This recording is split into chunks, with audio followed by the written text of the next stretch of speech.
In this lesson, how to use Ichimoku Cloud, the learning objectives are you should know how the Ichimoku Cloud is structured, and you should know different strategies to use to help you trade using the Ichimoku Cloud. But before we begin, I'd like to say that this is an extremely complex lesson. Many people will not understand it, and if you don't want to know the complexities of this indicator, I would advise you to move on. I personally do like using it, but it did take me a long time to fully understand it. It's quite difficult, but I'll explain it as best as I possibly can in this lesson. Ichimoku Cloud is a type of technical analysis method that is often called Ichimoku Kinko Hyo. The Ichimoku indicator is an all-in-one indicator that provides information about support, resistance, trend direction, and momentum all at the same time. Using trend direction can help determine the most suitable time to enter and exit trades. The momentum can tell you whether you should, and the support and resistance can tell you what situation the market is currently in. But although the Ichimoku indicator is a great trading tool, many traders will feel overwhelmed when looking at all the lines and information that the indicator gives them. This often leads them to misinterpret the Ichimoku signals.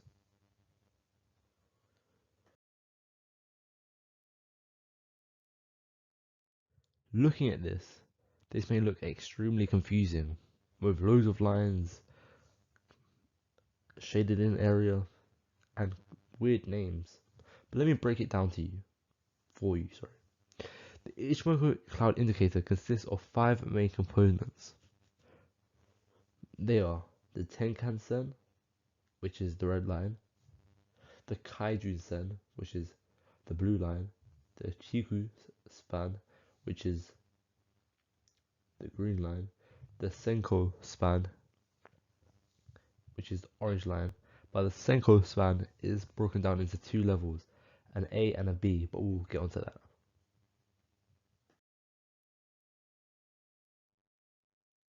Let's first look at the Tenkan Sen.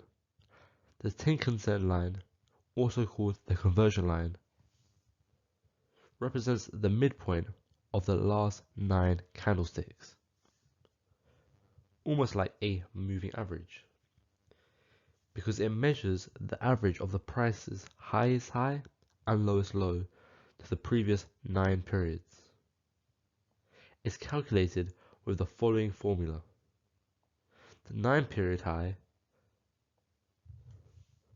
plus the 9 period low divided by 2.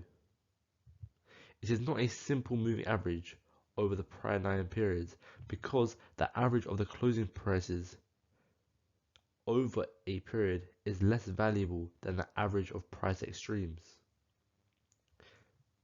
Similar to a moving average, the Tenkan Sen can act as support and resistance, but when price breaks below or above the simple moving average, this can create false signals. The Tenkan Sen can help you filter these out. To spot momentum, you can examine the angle of ascent or descent of the Tenkan Sen. A sharp angle of ascent signals strong momentum to the upside, while a steep angle of descent displays a strong momentum to the downside. If it moves horizontally, it signals that the market is ranging.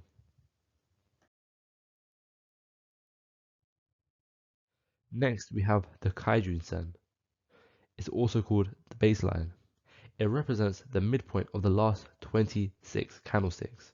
Similar to the Tenkan Sen, the Kaijun Sen is a measure of the average of the highest high and lowest low prices, but it is over 26 periods instead of 9. It is generally regarded as being more accurate than the Tenkan Sen because of the longer time span. It is calculated with the following formula: the 26 period high plus the 26 period low divided by 2. The direction of the Kaijun Sen reveals the direction of the current trend. When the price rises above the last highest high or falls below the lowest low, the Kaijun Sen will move up or down respectively to signal a bullish or bearish trend. A strong buy signal is displayed when the price action rises above the Kaijun Sen. Similarly, a strong sell signal is triggered when the price falls below the Kaijun Sen. Kaiju Sen can also act as a level of support when price moves down and resistance when price moves up. When the price rises above or below the Kaiju Sen rapidly, price is often attracted back to the line.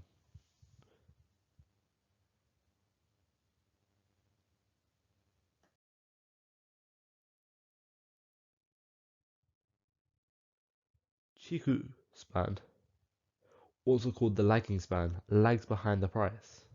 The lagging span is plotted 26 periods back.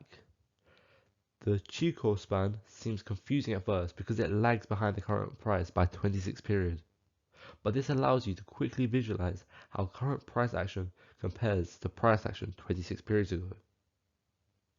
Using the Chico span can help you quickly see the current trend.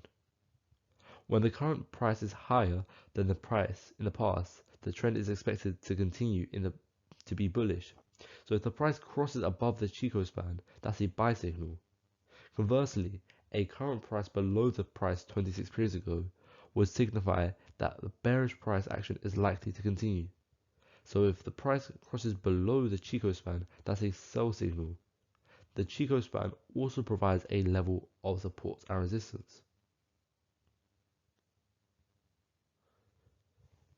Just for some clarification, the Chico span is just the price, but 26 periods back, nothing more.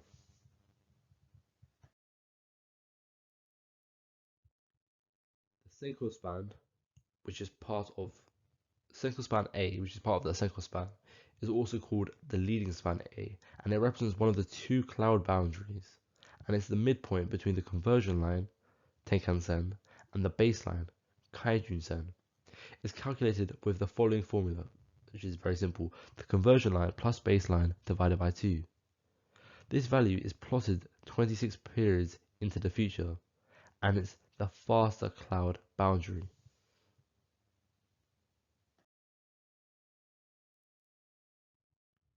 On the other edge of the cloud, or Kumo, is the Senko span B, or the leading span B, and it represents the second cloud boundary, and is the midpoint of the last 52 price bars. It's calculated with the following formula: the 52 period high plus the 52 period low divided by 2. This is the slower cloud boundary. The cloud, also known as the Kumo, is made up of a lower and upper boundary. These are the Senko spans A and B. The cloud is just the space in between. It will most likely be shaded either red or green, but as you can see, it can sometimes just be any other color from our previous example. By simply looking at the colors of the cloud can help you determine the direction of the market. The cloud can also act as a support and resistance level, and it also provides trend direction and momentum information by looking at the slope and where it's pointed, if it's either sloping upwards or downwards. When prices change, the cloud changes height and shape, affecting support and resistance levels. Large price movements form thicker clouds, creating stronger resistance and support levels, with the cloud height signifying the extent of price volatility. When the clouds are thin, support and resistance levels are viewed as being weak. If you made it here, well done.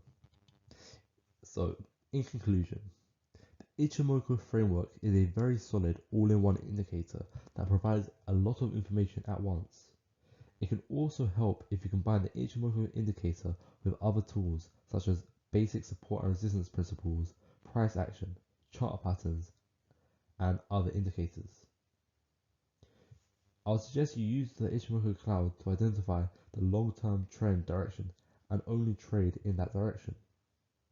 The cloud also acts as support and resistance levels during trends, and during ranges, the Ichimoku indicator loses its validity. Validity meaning it no longer becomes valid and you should use something else.